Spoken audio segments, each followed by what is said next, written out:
وزیر اعظم کے کوارڈینیٹر اظہر کیانی نے تمام تر ملکی مسائل کا ذمہ دار عمران خان کو قرار دے دیا ہے۔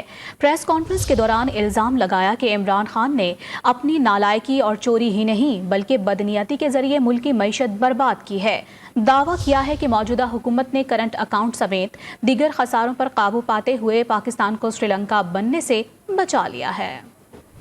کوئی بھی تباہی کی علامت دیکھ لیں تو اس کے پر عمران خان صاحب کا نام ہے، جن نے اس معیشت کو نہ صرف اپنی نالائکی سے بلکہ چوری سے بھی انہوں نے اس ملک کی معیشت کو تباہ کیا۔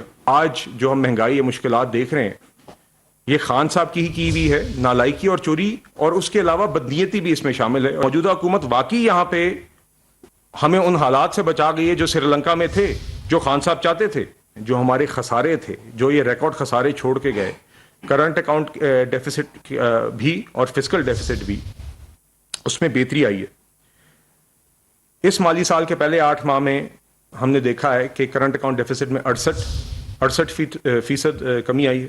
ٹریڈ ڈیفیسٹ میں پہلے 8 ماہ میں 36% کمی آئی ہے۔ جس ٹریک پہ معیشت کو 2017-18 میں چھوڑا گیا تھا کہ ملک میں اندھیرے بھی ختم کر کے، سیکیورٹی سچویشن ٹھیک کر کے، سسٹینیبل گروتھ کی راہ پہ ڈال کے، ایکسپورٹس کو اپنی بڑھانے کی ایک راہ پہ ڈال کے ملک کو چھوڑ کے گئے تھے، انشاءاللہ پھر سے پاکستان مسلم لیگ نون معیشت کو وہیں پہ لے کے جائے گی۔